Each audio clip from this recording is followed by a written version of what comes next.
Good evening and welcome to this session of the Transportation and Parking Commission meeting. Can we have roll call, please? Of course. Item 1A, roll call. Chairperson Agrasin, Here. Commissioner Yakubian, Commissioner Nazarian, Yes. Commissioner Lester, Yes. Commissioner Bonston.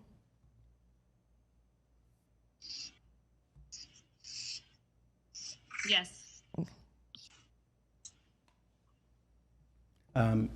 Item 1B, flag salute. Okay.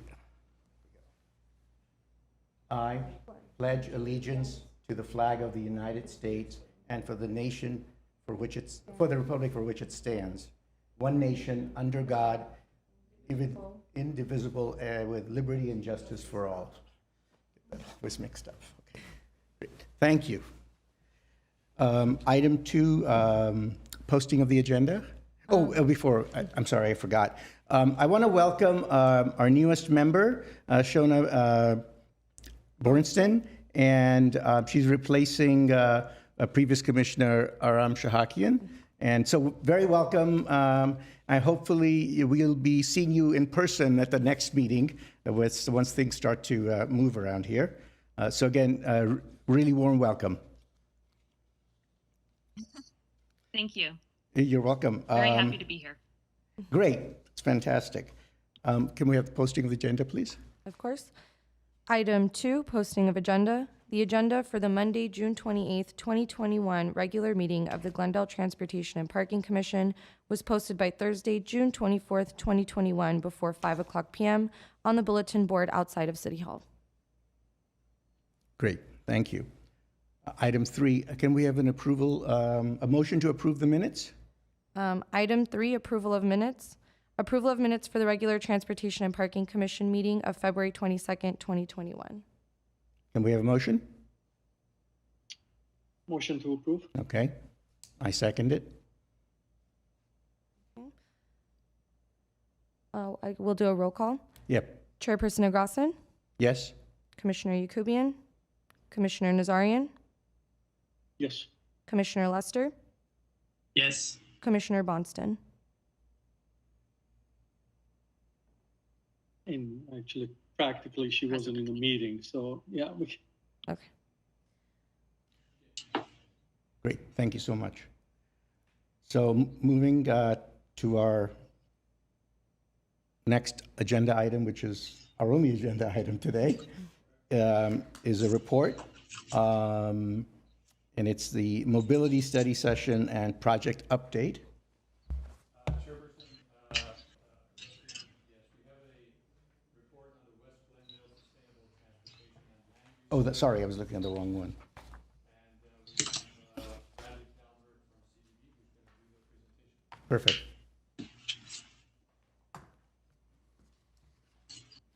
The wrong one. Good evening, Chair and members of the Commission. As noted here, we are here to discuss the West Glendale Sustainable Transportation and Land Use Study. This was a project that we kicked off a little over a year ago, really looking at the mobility connections, particularly bicycle connections in the West Glendale study area. I'm so sorry, Commissioner Lester, if you can go on mute. I don't know who it is, but it's a lot of background noise. And it also looked at some of the potential land use conditions in the study area. For this purpose, we are here to just discuss the mobility portion. The land use study session or study portion of this will come later on after we've had a little more time to look at that with conjunction of our housing element update and our land use element update. This project has been led by our principal mobility planner, Fred Zoravond, and we brought in a consultant team named Crandall Arambula from Portland, Oregon. This firm's very well known and very well experienced in terms of bicycle transportation. It's one of their specialties, along with transit-oriented development. That's important to note because the BRT is anticipated to go right down Glen Oaks, right through the heart of the study area, and does create a very unique opportunity for a multimodal system, multimodal connections, and potentially changes as well that could support that from a land use perspective. So really the scope of this work was to enhance the safety and accessibility of bicycle infrastructure in West Glendale. Maybe even more importantly was to make sure that this created a cohesive network and connectivity. That we weren't creating just discrete bicycle lanes or discrete improvements, but these actually led to a larger network, a better ability to commute through the city of Glendale via bicycle safely, accessibly, and to be able to take people from employment centers to potential future activity nodes, such as West Glendale in light of BRT. As mentioned, it looked to enhance those connections to transit, to hopefully bring some of those cyclists onto the BRT. The streetcar is also something that does would terminate at the eastern portion of the study area, so another opportunity to connect to mass transit. And as mentioned, it did consider land use changes, but we will not be discussing those this evening. This is the study area. This is bound by the LA River, 134 along the south. To the east is Brand Boulevard. To the north and northeast is Stalker and Glenwood, and then to the west is bound by the city boundary of Glendale and Burbank. You can see that blue line represents the segment of the route of the BRT that would go through Glen Oaks, or down Glen Oaks, and then it would go down Central Avenue, and then ultimately connect to Broadway. So that comes right through the heart of this study area. That's a really important element to note.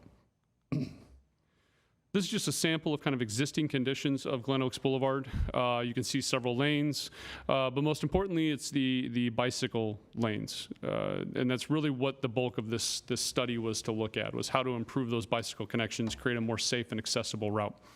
Currently, those lanes are on the outside of the parked cars along Glen Oaks Boulevard.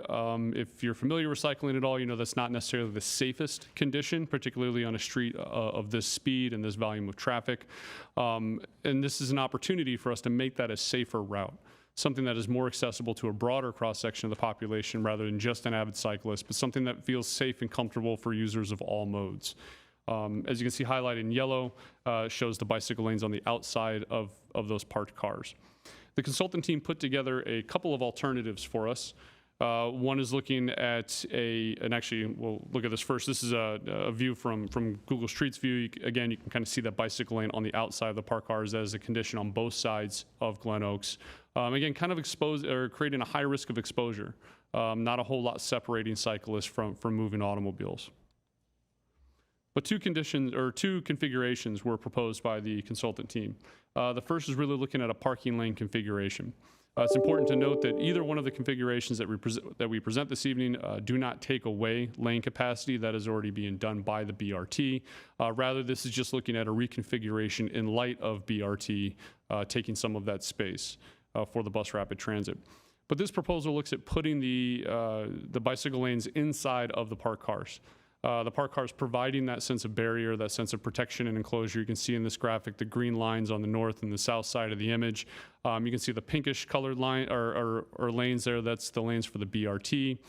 This would leave the center median intact, unchanged. There would be opportunities for enhanced landscaping. But this is a very unique and identifiable feature of Glen Oaks Boulevard, something that many people wanted to see remain. For the configuration of the BRT, it does keep that intact. It does have center running stations. But here, this would separate the bicycle lanes from the BRT, putting those inside curb running of the parked cars. This is just a sample section to show what that configuration could look like. The green representing the bicycle lane. You can see the orange with the sidewalks. Again, the pinkish colored lanes, that's for the BRT. Again, just a reconfiguration of some of that existing space. Conditions as of today, proposed conditions with number 1 indicating that bicycle lane, number 2 is indicating that BRT lane. The second alternative is a median configuration, and this would place the bicycle lanes at the center with the BRT. Part of the philosophy and the thought behind this is making it easy to access the bicycle lanes to transit. It's easy to hop on and off from transit if you're a cyclist. Again, this would leave the median intact. Just a reconfiguration of the space and the lanes there that would put the bicycle lane inside of the BRT lanes. You can see that there are barriers. You may not be able to see it very well in this image to separate the bus traffic from the cyclists, again, creating a sense of enclosure, sense of safety, and being able to quickly and easily access the BRT and its stations. Just an example, a section cut. Again, the width of the right-of-way remains intact. The center median remains intact. This would just consider a slight shift in the bus rapid transit lanes to accommodate for the bicycle lanes. My apologies, I thought I put a section in there of what that would, or a rendering similar to the other one, but I did not. Yes, by all means. So the question I have is, both options look great. I mean, the whole thing is fantastic. But in terms of having the BRT lanes, then you have the traffic on either side of it. What happens with left turn lanes? And, you know, because right now there are left turn lanes in a lot of places. So as you put the BRT in there, are they going to remain, are they still going to have left turn lanes, or will they be? Stay, correct? Yes, they do stay. There is some reconfiguration at the intersections to accommodate, but those lanes do stay. They stay. This is really, the BRT would take out a travel lane Got it. along Glen Oaks. Okay. And the cyclists, you know, with the option where they're on the inside, which to me feels like it's safer, you know. What about the ability to then cross over at an intersection? So that it's just like the regular crosswalks will remain at every intersection, so they can just take their bike and get off if they need to? So actually, you can see in the graphics on this slide show that you would have these crossings for cyclists here we go. at intersections. You can see in the top image where the bicycle lane is on the inside of the parked cars, you can see that running parallel with the crosswalk. And then there would be a dedicated space there for cyclists. There are two locations where there would actually, there potentially could be signals for cyclists along this route. So that could potentially give them a head start to cross. You can see that in the bottom image. There is that crossing for them. There's a number of different considerations at intersections where it could essentially pause all motorist traffic, allow pedestrians and cyclists to move through, and then resume traffic. That is something that is an option. What I will preface all of this with is that we only did a preliminary analysis on traffic impacts, which did tell us that most of this is very reasonable, if not all of it, minimal impacts, but it would need a greater depth of analysis to understand that prior to implementation. So is there also a goal of trying to reduce the speed or reduce the not just the amount of traffic, but, you know, the flow of traffic, as it were, so that because the BRT will be there, encourage people to take that, and then you have not just fewer cars, but even the speed at which it goes. You know what I mean? Because of all the bicyclists, and because right now people do go fairly fast on those roads. I think it's reasonable to believe that, being that you are kind of narrowing that space, right? You know, when you go down any road that is extra wide, it's just like a small child when they see a wide hallway, right? They just want to sprint down it. Same thing with the street and motorists. As you're adding more into that, that creates more of those visual distractions that kind of narrows down that field of view. So it is reasonable to believe that speed could be potentially reduced by it. Going back to the other point, yes, we do expect an overall reduction in VMT because you would have potentially less motorists, more options here, safer options. And as we'll go a little further into the presentation, Glen Oaks was not the only consideration. Again, we were trying to create a series of networks, a series of improvements that could create opportunities to be able to access different employment centers, different activity nodes, and really kind of drive down that, hopefully, that dependency on automobile. No, it's great because it increases the safety of the people. Correct. All around, so it's a great thing. Correct. Thank you. So as mentioned, there was only a preliminary analysis done for traffic. There would need to be more, obviously, prior to implementation. But that preliminary analysis did find a minimal increase in delay to motorists or transit. Not significant at this level.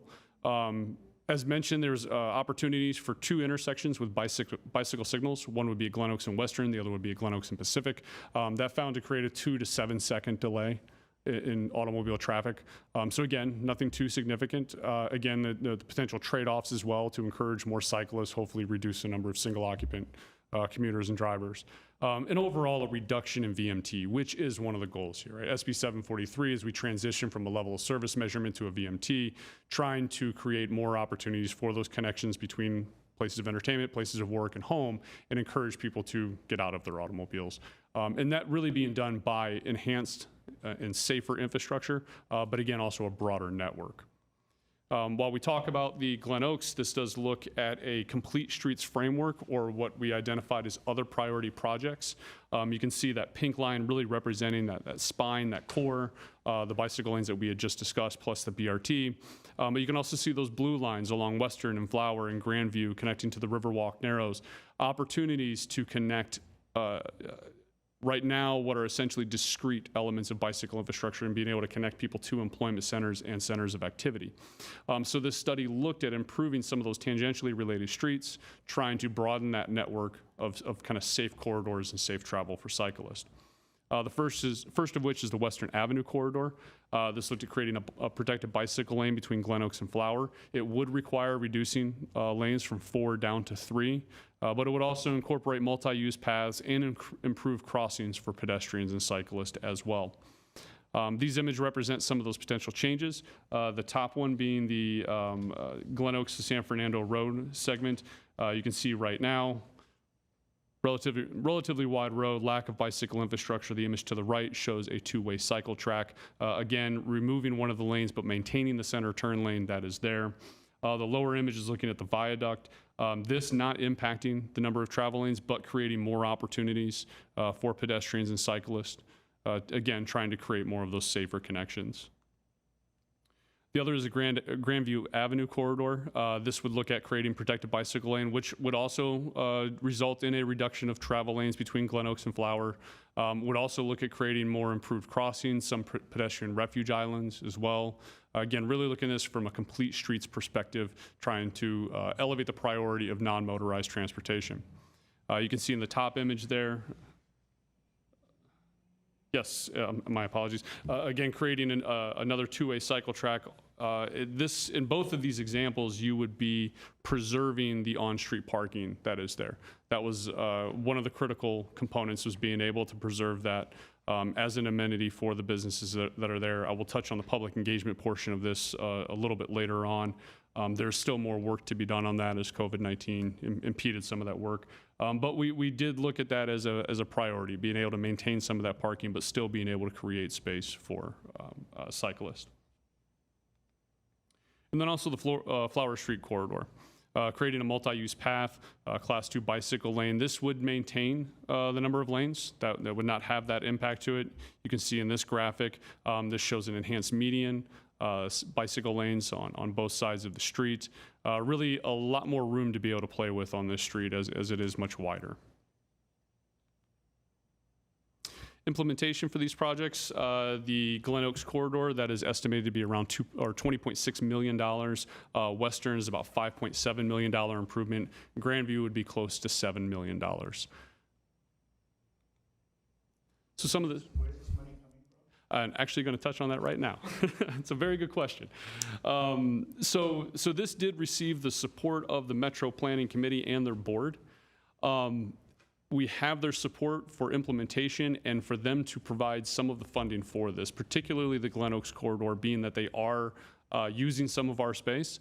This is a great opportunity for us to pair up some of the improvements that we would like to see there. So we are relatively confident that the Glen Oaks corridor will be picked up by Metro, and then identifying other funding sources for some of the other streets as well. So that makes this project even, in my opinion, more exciting, right? Not only do we come up with a pretty good plan, we believe, but it's something that could actually be implemented in the near future. It could be a significant change to Glen Oaks in a very, very positive way. But before we do that, we need to continue outreach. Again, we were severely limited due to COVID-19. We really wanted to get more perspective of businesses in the area.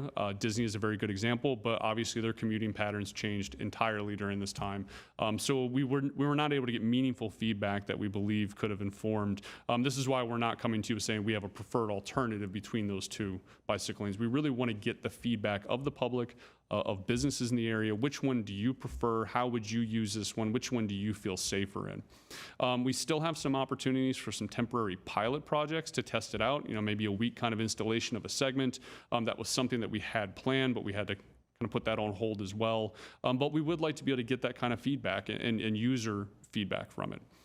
So we need to do more with the public. We need to do more with businesses, but we do believe that there were a limited number of alternatives in the first place. So we don't believe there's a number of other alternatives that we would be able to present. We have essentially the two options that could have happened there, plus the existing conditions, and be able to take those to the public and get more feedback. We would also need to incorporate and include this into the amended bicycle transportation plan. If you're familiar with the budget study session earlier this year, City Council allocated funding for us to update and amend the bicycle plan, recognizing that it could be brought up to kind of best and current practices. We believe that much of the work that is in this plan fits that profile of what are kind of best and current practices, particularly related to bicycle infrastructure. That is a body of work that we hope to begin in fall, and we'll incorporate this into that amended plan. If all goes well, Metro continues to agree with this, we could see this implemented as early as 2024 when the BRT goes in. Our consultant did a number of other studies as well that we can bring back at a later date looking at the relationship of the BRT. We looked at enhanced bicycle infrastructure along Broadway as well. So there are a number of opportunities for us to be able to pair up this work with that BRT and really be able to kind of expand that portfolio and profile of multimodal transportation in Glendale. Are there any opportunities for revenue generation for the city in this? I'm thinking that once there are bike lanes that are protected, are there more opportunities for things like, the share ride bikes that some cities have? I'm just wondering, are there opportunities for the city of Glendale there to capitalize on that in some way? I would not say in a direct. I'm sorry, I was going to say, if someone is speaking, we can't hear the question or whatever was going on. Thanks, Hendrik, for reminding me. My question was that should this project go ahead and we end up with these nice bike lanes, was there any opportunity potentially for the city of Glendale to have some revenue options with things like shared bikes and those kind of programs that a lot of other cities have? And they're privatized, of course, but I'm sure they are licensed in some way. So we don't have those in Glendale yet. We do not. That is an item that will be coming back to council in the coming months as we kind of reconfigure our RFP process on that. In terms of generating revenue, that's not a significant revenue generator for the city. I think what we could anticipate, though, and hope for with the combination of BRT and enhanced bicycle network is increased commercial activity along that corridor. More people wanting to be at that corridor, more people going to some of those businesses there. And we could see that kind of direct positive benefit from it. And that concludes my presentation. I am happy to answer any questions that you may have. No, I think you answered a couple of questions that I had. I mean, it's all preliminary anyway, so we don't really have any, I have a question, if I may. Yeah, please. Yes, so I guess mostly it's basically the proposals in this study are these aren't, there's no refined designs, right? I had a particular question about what happens on Flower Street between Sonora and Western. I believe that the section between Sonora and Grandview. I believe that the plan said that between Western and Sonora, there was going to be a multi-way bike lane kind of on the north side. And then from Sonora to Grandview on Flower was going to be conventional bike lanes. And I was just curious if I guess what level these designs are at and what chance there might be of continuing that protected lane on Flower between Sonora and Grandview. There are still levels of refinement, including what you're you're asking about there, the opportunity to maybe create that as a protected bicycle lane. There's still work to be done on that. There's still opportunities for feedback. In fact, any of these comments that we received this evening from you will also incorporate that into our council report. I failed to mention earlier, we're going to City Council on July 13th to provide them an update as well.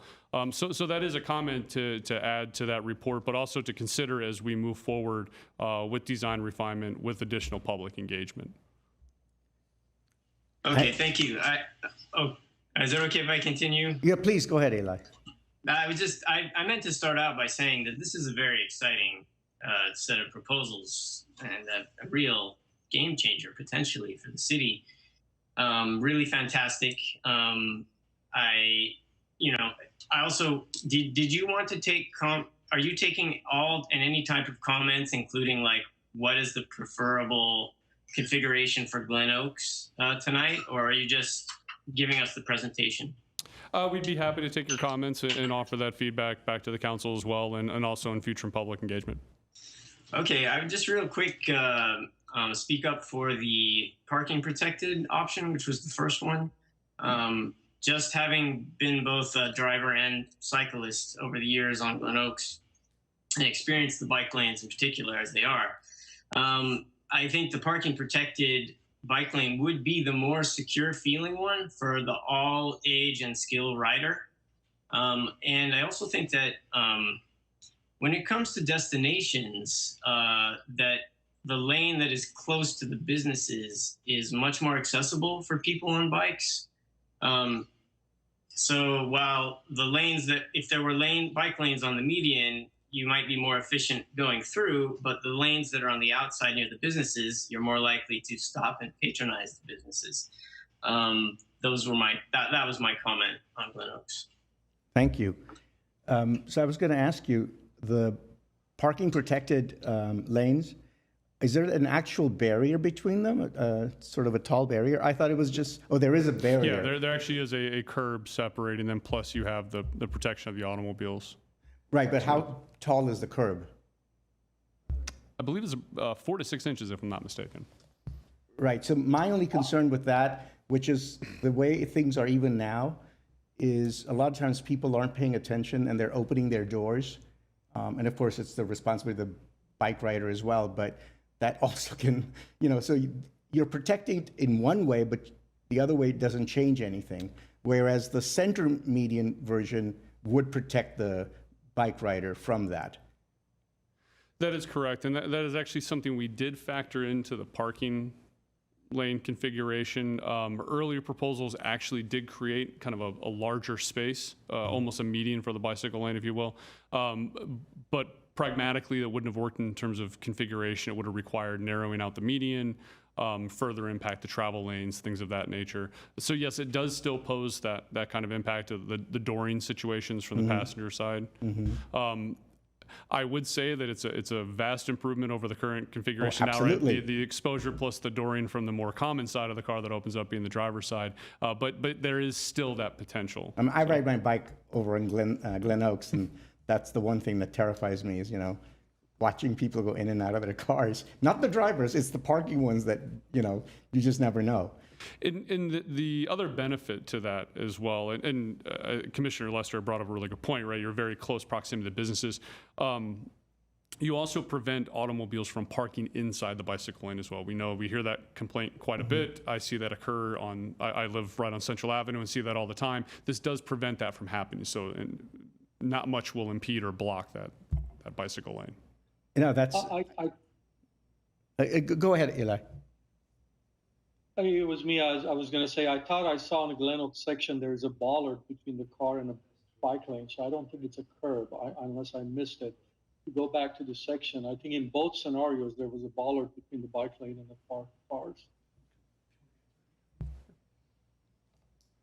Actually, I'm going to have Mr. Zorovan add some comments to that. I believe there actually are some bollards there for additional protection. Absolutely. Good evening. Yeah, between the parked car and also bike lane is going to be bollard all over. So there's going to be good protection for the bicyclists to go on the curbside. And that's foreseen already. And detail of this study is going to come up soon, but we're working with Metro to make it happen. Yeah. And by having the bike lane obviously next to the curb means that they can easily access to the commercial side of things. And when that is happening, is there a thought given to having bike racks, like we have in other parts? So people, when they do choose to stop, then they have a place to park their bike, lock it, because we don't have that everywhere. Yeah, as Mr. Colbert said, the design is going to happen soon, within the next year, and we can look at every. Because those are, I option. think, important things for bike Bike riders. station would be a good idea to do, and we look at it, we come back to you and talk about it. Sure. Eli, any other questions? I did have one other comment I noticed in the report. These are fantastic suggestions. Additional canopy trees. So Glen Oaks, obviously, it has these monumental palm trees, but they don't provide a lot of shade for pedestrians, and you don't see it heavily used by pedestrians with the heavy traffic conditions presently. So adding canopy trees would, I think, make a huge difference for people walking. There was a suggestion to remove or combine curb cuts, which also limits the amount of cars crossing, as bicyclists and people try to walk. Those are both fantastic suggestions. Very quickly, just one more thing about the two options, either median bike lanes or parking protected. One other thing about the bikes being on the inside of the buses is that even with a barrier, a large vehicle passing within a couple feet of you on a bicycle, even with a barrier, it doesn't feel that great. If anyone has biked the LA River Path section that is next to the northbound lanes of the 5 freeway, the 5-134 intersection, you can see what that feels like, is to have large vehicles with just a barrier. Parked cars would be infinitely more secure feeling for the cyclists, in my opinion. Thanks. Thanks. Any other questions or thoughts on this? Just a couple of quick ones, if I may. Hi, this is Shauna Bonston. And I apologize. I stopped my video because I am in a house where the electricity has gone out. So it is simply dark in here. But I'm showing you. See, this is a dark room that I'm in having this meeting. I had a couple thoughts too. I agree with the kind of the bike route on the median in terms of using that for commuting. So if the goal is to get folks to kind of be able to use the BRT, it sounds like we have a good differings of opinions. I think there's lots of options here to look at. And I do think it is just such a incredible improvement to what we have today in terms of bike safety. So kudos. And I'm really excited about this as a study. I would say I actually have some questions too, just in terms of impetus for bringing a study in lieu of a kind of identified work program, or perhaps this is just kind of how to help options. So I guess that's one of my questions, is just the impetus. And I know that you worked with Metro to bring this to us. And then I did have some questions too about the next phase of engagement with outreach, because I do know with COVID that certainly seems to have put in a dampen the outreach efforts, and that there had been some pretty interesting ideas initially thought of in terms of outreach that have been postponed. So intrigued to hear that. Thank you.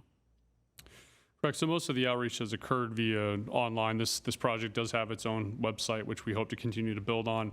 But our hope is to do more public engagement as things improve and we have those opportunities to do so, whether those are town hall meetings, walk bike tours. Those were all things that were all part of it. Unfortunately, and really to kind of get some of the feedback, such as you heard from Commissioner Lester, the ability to add trees. How do we beautify it for pedestrians as well? So we really want to get people out there and give us their kind of live feedback as we're using it. In terms of the impetus of bringing this body of work here, this is typically how we do engage or do conduct these kinds of studies, right? We do that, those kind of initial concepts, initial designs, start getting boards, commissions, council, the public on board as we move forward, and then refine and enhance those designs, which we'll return at future dates as we see those kind of move along. But this is really that kind of first piece of this study. I have a side question on this. This is terrific. Thank you for that. Is there any thought in the future of looking at this for Brand Boulevard? We'll have to see what the updated bicycle transportation plan tells us and Okay. where we need to put some of those investments at. No, because right now, because of COVID, all the restaurants, that had put up the seating on the street, it slowed the traffic down, but I think it did wonders for the restaurants and the businesses. So I think, wow, some way to make that a little more permanent would be really good. We are actually looking at a longer term program for the outdoor dining as a side and separate topic. That is something that is moving forward. So I was just curious. All right. Thank you. Hendrik, you were going to say something earlier and then you stopped. Sure. Thank you. Just a couple of quick questions. I love the presentation, especially the columns. Really pretty nice. Thank you. And it's exciting to have this new bike lane project. Just looking at the sections, a couple of things I noticed on Glen Oaks. I know we talked about not taking any right-of-way or anything, but I'm looking at the sections and the bike lane plus that 3 feet buffer is like 9 feet.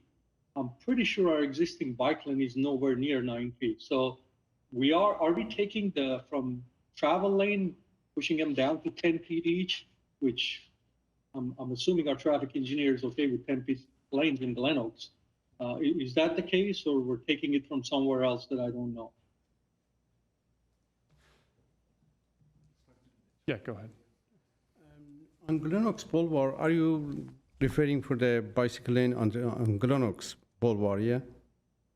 I wasn't clear Correct, about the correct. question. Yeah, okay, and the only lane that we're going to take is for the BRT, and then reducing the travel lane to 10 feet on each direction, which is 2 lanes going on each direction. So we're using that dimension and add it to the bike lane. And the width of the bike lane is going to be 6 feet with a protected side on the parking side. And that's the way, so 2 lane is going to be on each direction between east and west on Glen Oaks Boulevard. But the width of the lane is going to be reduced to 10 feet. What is it now? What is it being reduced from? About 12 feet, 13 feet, yes. Pretty wide. So our yeah. traffic engineer is on board on that lane reduction to 10 feet on Glen Oaks Boulevard? Our traffic engineering and public works been pretty much involved on all of the aspects, and we're working together. And the preliminary traffic study is done, but we need to look at it in detail and come back to you and let you know the real impact. There is some space coming from the parallel parking as well.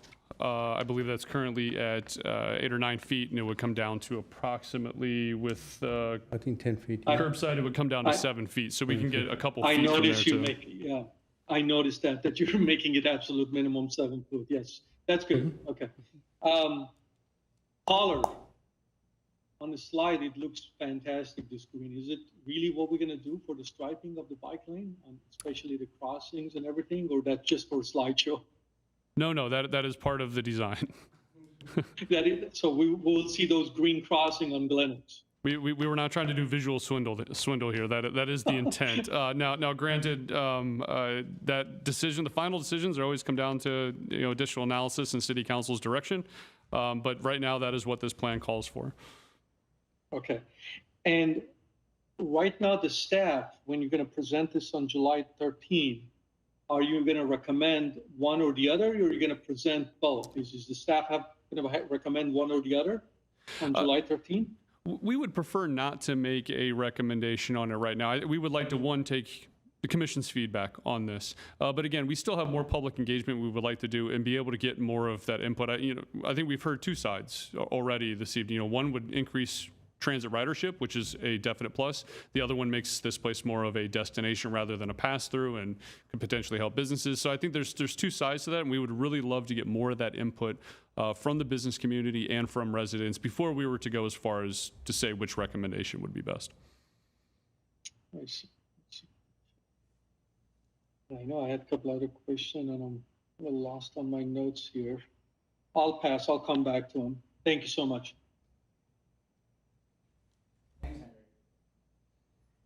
So I just wanted to say, you know, overall, I was reading this last week, and it really is, now that it's coming to this point where we're ready to start thinking about getting into this, it's exciting. It's exciting for the city of Glendale, and it's exciting for the people of Glendale, because if you guys really get it done, it means we can hopefully have this in some of the other major thoroughfares like Glendale Avenue and Brand Boulevard and Chevy Chase, and well, Colorado probably, and that would be exciting. Living here in Glendale, where there's a lot of traffic, like everywhere else, you know, to have the ability to take your bike safely is great. So, congratulations. Thank you. Is there one other thing I could mention? Regarding, again, the section of Flower between Western and Sonora. So there's a park halfway between there, and opposite the park, underneath the 5 freeway, is the Justin Underpass, which is a bicycle pedestrian underpass that goes under the 5 freeway and basically straight to Franklin Elementary. And just wanted to make a note of that and make sure that that is being considered, which I'm sure it is, but I just wanted to emphasize it. There is a crosswalk, I believe, from the park that goes across, that crosses Flower. I don't know if there might be some way to enhance it, or just the timing, or it's something that I wanted to mention. Thank you.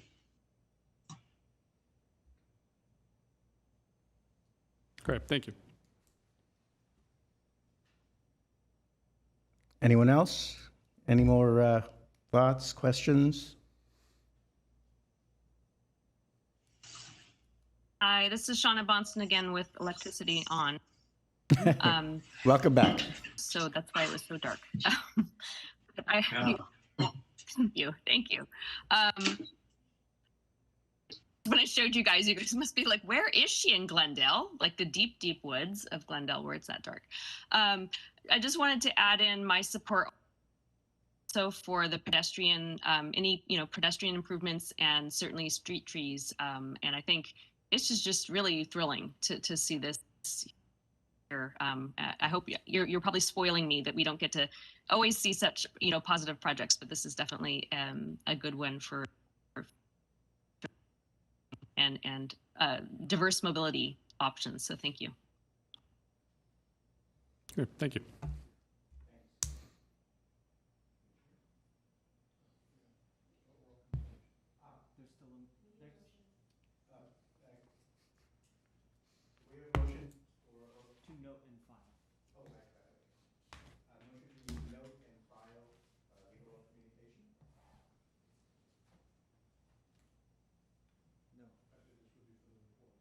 For the report,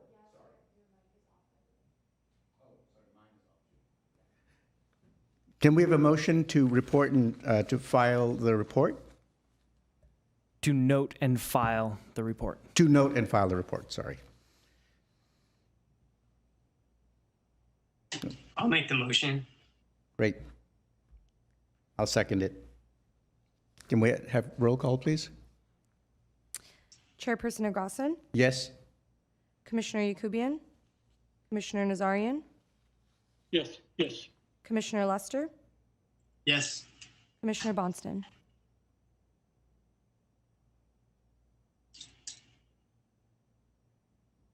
Yes. Great. Okay. Item 5, oral communication. Discussion is limited to items not a part of this agenda. Each speaker is allowed 5 minutes. The commission may question the speaker, but there will be no debate or decision. Do we have any speakers? We have no callers at this time. No callers. Okay. So can we move along? Item 6, are there any commission or staff updates? Well, there's just one, right? We now have a new commissioner, Shona Bornstein, and welcome again. And nice to see you on the camera. I'm glad you have your electricity back. And perhaps at the next meeting, we'll all be here together. So welcome. I seriously hope so. Great. Thank you not- so much. No comments from staff. No comments from staff, okay. Any other updates? No? No? So can we have adjournment? One quick question, Yeah. since we have our director there. Can we get an update on city situation as far as when it's going to be open to public and what are we planning? I know it's not related to this commission per se, but just curious to know. Mr. Chair, members of the commission, the staff is fully back at the office. We are right now taking appointments for anybody who wants to come into the city hall, and the decision is being made by the city manager's office in terms of when the city hall is going to be fully reopened. But all the staff are back, have been back for some time, and the public has access by making appointments for all the offices that they want to visit at this time. Thank you. Sure.